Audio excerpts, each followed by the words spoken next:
Hi friends, good morning. Welcome to my channel. எல்லோருக்கும் வணக்கம். இன்றைக்கி என்னுடைய சின்னதாக ஒரு பூஜை ரொட்டீன் தான் ஃப்ரெண்ட்ஸ் உங்கள் கூட ஷேர் பண்ணிக்கிற போகிறேன். கிட்டத்தட்ட ஒரு 2 மாதம் ஆச்சு என்னுடைய பூஜை ரூமை நல்லா ஒரு க்ளீன் பண்ணி, ஊருக்கு போகிறதுக்கு முன்னே ஒரு டீப் க்ளீனிங் பண்ணியிருந்தேன். அதுக்கப்புறம் 1 மந்த் லீவுக்கு போயாச்சு.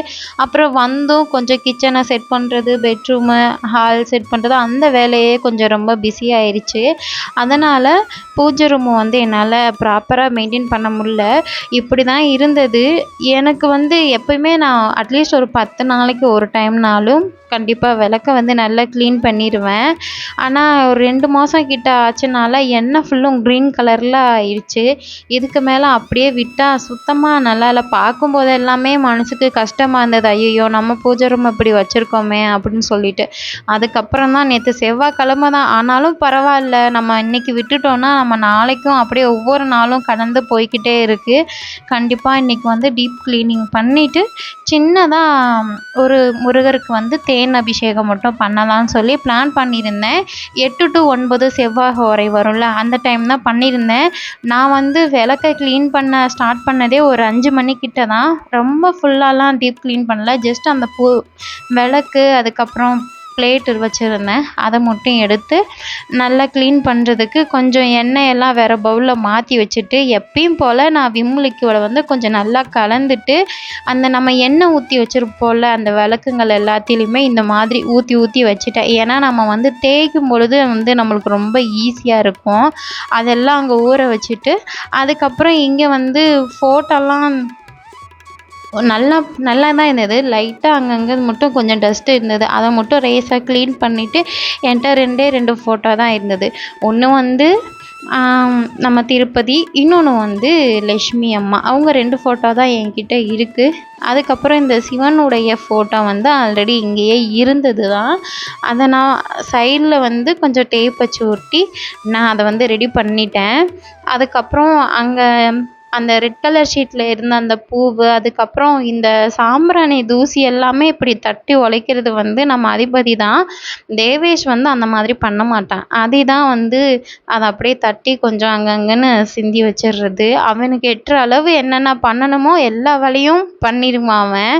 அதனால் சரி கொஞ்சம் சீட்டையும் மாற்றிடலான்னு சொல்லிட்டு நல்ல டஸ்ட் இல்லாமல் ஃபுல்லும் ஒரு நல்ல சுத்தமான ஒரு துணி வச்சு நல்லா ஃபுல்லும் ஈரத்தோடு தொடச்சிட்டோன்னா அந்த பேப்பர் கிழிஞ்சு வந்துடும். அதனால் ட்ரையாகவே வச்சு நல்லா அந்த இடத்த ஃபுல்லும் தொடச்சி எடுத்துட்டு, அதுக்கப்புறம் பேப்பர் ஒட்டலான்னு சொல்லிட்டு, இந்த பேப்பர் இங்கே கிடைக்கும், இங்கே மார்க்கெட்லேயே கிடைக்கும், ஆன்லைன்லேயுமே இருக்கும். பூஜை ரூமுக்கு ரெட் கலர் யூஸ் பண்ணுறது ரொம்ப ரொம்ப சிறப்பான ஒரு விஷயம். அதனால தான் நான் எப்போவுமே ரெட் கலர் ஷீட்டு தான் போடுவேன். எனக்கு பர்சனலாக ரெட் கலர் யூஸ் பண்ணுறது ரொம்ப பிடிக்கும் பூஜை ரூமில்.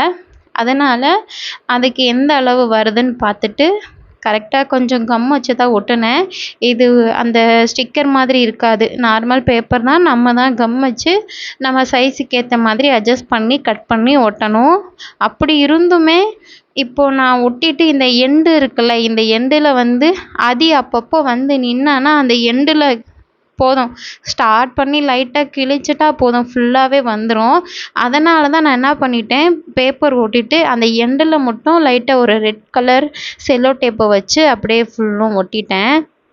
அதுக்கப்புறம் 2 சைடுமே மயில் இறகு வச்சுருப்பேன். அதையும் நல்லா தூசியெல்லாம் தட்டிட்டு அதையும் எடுத்து வச்சுட்டு, அதுக்கப்புறம் என்னுடைய 2 ஃபோட்டோவுமே எடுத்து வச்சுட்டேன். ஃபோட்டோ எப்போவுமே நல்லா பளிச்சுன்னு இருக்கும். பன்னீர் வச்சு தொடச்சா நல்ல ஸ்மெல்லோட, அதுக்கப்புறம் அந்த சந்தனம் வைக்கிறோம்ல, மஞ்சள் குங்குமம், அதில் பச்சை கற்பூரம் கொஞ்சம் ஜவ்வாது சேர்த்து வைக்கும் பொழுது இன்னும் நல்ல ஒரு ஸ்மெல் இருக்கும். அதுக்கப்புறம் இதெல்லாம் ரெடி பண்ணிகிட்டே இருக்கையில் சைடு பை சைடாக இதுவும் கழுவிட்டேன். விளக்கெல்லாமே நார்மலாக நான் எப்பயும் யூஸ் பண்ணுற மாதிரி விம் லிக்யூடு, அதுக்கப்புறம் பீத்தாம்பரி பவுடர், இதை நல்லா பேஸ்ட்டு மாதிரி ரெடி பண்ணி அப்படியே லைட்டாக தேய்ச்சோன்னா வந்துடும். இது அந்த எண்ணெய் கரை இருக்க இடத்துல மட்டும்தான் தேய்க்கிறதுக்கு எனக்கு கஷ்டமாக இருந்தது. பாக்கி இடத்துலலாம் லைட்டாக தேய்ச்சோன்னே போயிடுச்சு. ஏன்னா நம்ம தான் அட்லீஸ்ட் மாதத்தில் ஒரு 2-3 நாளுமே நல்லா விளக்கெல்லாம் தேய்ச்சி கழுவி எடுத்து வச்சுருவேன். சேம் அதே மாதிரி தான் விளக்குக்குமே மஞ்சள் குங்குமம் வைக்கும் பொழுது மஞ்சள், கொஞ்சமாக ஜவ்வாது, அதுக்கப்புறம் கொஞ்சம் பச்சை கற்பூரம் சேர்த்துட்டு நம்ம கலந்து வைக்கும் பொழுது ஒரு 1 வீக்குன்றாலும் ஒரு 4-5 டேஸுக்கு வந்து நம்ம அந்த பூஜை ரூம் கிட்ட போய் நிற்கும் பொழுதே நம்மளுக்கு வந்து அந்த இடத்துல ஸ்மெல் வந்து சூப்பராக இருக்கும். அடுத்தடுத்து ஒரு 1 வீக்குக்கு அப்புறம்லாம் அந்த ஸ்மெல் வந்து கொஞ்சம் சேஞ்ச் ஆயிரும். பட் நம்ம நல்லா டீப் க்ளீனிங் பண்ணி சந்தனம், குங்குமம், ஜவ்வாது, பச்சை கற்பூரம் இதெல்லாம் கலந்து நம்ம வைக்கும் பொழுது உண்மையில ஸ்மெல் வந்து நல்லா சூப்பராக இருக்கும் இந்த இடத்துல. அதுக்கப்புறம் இங்கே வந்து நல்ல நம்ம ஊர் மாதிரி நல்ல வாசனையாக கிடைக்கிற பூவெல்லாம் ரொம்ப ரேரு தான். அந்த செவ்வந்தி பூ மாதிரி இருக்கும். அந்த டைப்பில் வேணால் கொஞ்சம் டிஃப்ரெண்ட்டாக கிடைக்கும். அதுக்கப்புறம் வந்து இந்த நம்ம மெட்ராஸ் மல்லின்னு சொல்லுவோம்ல அது கிடைக்கும். இந்த 2 பூ இங்கே கிடைக்கும் ஃப்ரெண்ட்ஸ். அதுக்கப்புறம் ஒரு பூ மாலைக்கெல்லாம் வச்சு கட்டுவாங்க. நாங்கள் வந்து அதுக்கு வந்து காக்கரட்டையான் அப்படின்னு சொல்லுவோம். அதோட இன்னொரு பேர் என்னன்னு எனக்கு தெரியாது. ஆனால் நாங்கள் சொல்கிறது காக்கரட்டைன்னு சொல்லுவோம். நல்லா நீளமாக ஒல்லியாக ஒயிட்டு கலரில் இருக்கும். மாலைக்கெல்லாம் அந்த பூ தான் வச்சு கட்டுவாங்க. அது இங்கே நல்லா கிடைக்கும்.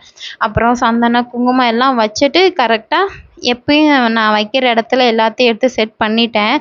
நான் ஊர்லேருந்து வரும்பொழுது கரெக்டாக ஒரு காமாட்சி அம்மன் விளக்கு, ஒரு ஸ்டாண்டு, ஒரு தட்டு, அதுக்கப்புறம் ஒரே ஒரு சாம்பிராணி வைக்கிற ஒரு ஸ்டாண்டு மட்டும்தான் வச்சுருந்தேன் இங்கே பூனேக்கு வரும்பொழுது. இங்கே வந்ததுக்கு அப்புறம் தான் அப்புறம் குத்து விளக்கு, முருகர், அப்புறம் அன்னபூர்ணி அம்மா, அப்புறம் லக்ஷ்மி அவங்க அந்த 2 குட்டி குபேர விளக்கு இதெல்லாமே இங்கே பூனேக்கு வந்ததுக்கு அப்புறம் தான் ஒன்றா வாங்கி சேர்த்தேன். எனக்கு இன்னும் கொஞ்சம் பொருள் வாங்கி வைக்கணும்னு ஆசை. ஹஸ்பண்ட் கிட்ட கேட்டிருக்கேன். அவங்க என்ன சொல்கிறாங்கன்னு தெரியாது. எனக்கு வந்து கணநாதரை வந்து கொஞ்சம் பித்தளையில் வாங்கி வைக்கணும்னு ஆசை. இங்கே பூனேல வந்து கணபதியை வந்து நல்லா ஃபேமஸாக கொண்டாடுவாங்க. அதுவும் போல் இங்கே நல்லா ஃபேமஸான ஏரியா அப்படின்றனால நான் வந்து இங்கேயே வந்து கணபதியோட சிலை மட்டும் இங்கேயே வாங்கிட்டு போகணும் அப்படின்னு நினச்சிருக்கேன். அதுக்கு எப்போ டைம் கிடைக்கும் தெரியாது. ஆனால் கிடைக்கும் பொழுது கண்டிப்பாக இங்கேருந்து பூனேலேருந்து நம்ம ஊருக்கு போஸ்டிங் முடிஞ்சு வர்றதுக்குள்ளே கண்டிப்பாக வந்து வாங்கிடுவேன். அப்புறம் பூவெல்லாம் வச்சு எல்லாம் செட் பண்ணிவிட்டு புது திரி போட்டு நல்லா எண்ணெயெல்லாம் ஊற்றி தீபம் எல்லாம் ஏற்றியாச்சு. அதுக்கப்புறம் 8 மணி கரெக்டாக ஆயிடுச்சு. 8 மணி ஆகும் பொழுது தேனால் ஒரே ஒரு அபிஷேகம் பண்ணியிருந்தேன். வேறு எந்த பொருளும் வச்சுமே நான் பண்ணலை. எனக்கு அந்த தேனும் வேணும். அதனால தான் அதுக்குன்னு ஒரு ஒரு சின்ன டிஃபன், இது வந்து நான் யூஸ் பண்ணாத டிஃபன் தான். ஊர்லேருந்து இப்போ தான் புதுசாக இருந்தது, எடுத்துகிட்டு வந்திருந்தேன். அது யூஸ் பண்ணாதனால அதுக்குள்ளே வச்சுட்டு அதில் வந்து முருகப்பெருமானை வச்சுட்டு தேன் அபிஷேகம் பண்ணி அந்த தேனை மட்டும் தனியாக எடுத்து வச்சுட்டு திரும்ப நான் எப்பவும் வைக்கிற ஒரு ஸ்டாண்டில் வச்சுட்டு நெய் தீபம் வந்து காமிச்சேன். தேவேஷ் கிட்ட வந்து ஒன்றா சொல்லிக்கிட்டே பண்ணினேன். ஏன்னா அவங்களுக்கும் அம்மா எப்படி பூஜைலாம் பண்ணுதுன்னு என் பிள்ளைங்களுக்கும் கண்டிப்பாக தெரியணும். வந்து டிஸ்டர்ப் பண்ணிட்டு தான் இருப்பாங்க. அதை பிடிச்சி இழுக்க, இதை பிடிச்சி கீழே கொட்ட, கீழே கோலப்பொடி வச்சுருந்தேன் அதை எடுத்து கொட்ட, இந்த மாதிரி வேலைகள் தான் பார்த்தாங்க. ஆனாலும் பரவாயில்லை, நான் சாமி கும்பிடும்பொழுது அவங்களும் என் கூட இருக்கணும்னு எனக்கு தோணுச்சு. அதனால் எல்லா வேலையும் முடிச்சுட்டு கரெக்டாக அபிஷேகம் பண்ணி தீபம் ஏற்றி சாமி கும்பிடும்போது மட்டும் அவங்கள வந்து கிட்ட வந்து கூப்பிட்டு வச்சுக்கிட்டேன். இன்னும் கொஞ்சம் பெரிய பசங்களாக ஆயிட்டானா நான் சொல்லாமலே அவங்களாம் ஒவ்வொரு வேலையும் பார்ப்பாங்க அப்படின்னு நான் நம்புகிறேன். அதுக்கப்புறம் பிரசாதமாக வந்து மாம்பழம் தான் வச்சுருந்தேன். வச்சுட்டு எல்லாருமே நல்ல மனசுக்கு நிறைவாக சாமி கும்பிட்டாச்சு. நான் தேவாதி தான். அவங்க டியூட்டிலேருந்து வர லேட்டாக இருந்தது, அவங்க வரல. நாங்கள் எல்லாருமே சாமி கும்பிட்டுட்டு அவங்க வந்ததுக்கு அப்புறம் தான் தீபம் எல்லாத்தையுமே குளிர வச்சேன். அவங்களும் ஒரு 9:30 கிட்ட எல்லாம் வீட்டுக்கு வந்தாச்சு. நேற்று எங்களுக்கு டே ரொட்டீன் வந்து இந்த மாதிரி தான் இருந்தது. ஓகே ஃப்ரெண்ட்ஸ், பாய். இந்த வீடியோ உங்களுக்கு பிடிச்சிருந்ததுன்னா லைக் பண்ணிக்கோங்க, ஷேர் பண்ணிக்கோங்க. நம்ம இன்னொரு வீடியோவில் பார்க்கலாம். வீடியோ இவ்வளோ நேரம் பார்த்ததுக்கு தேங்க்யூ. பாய்.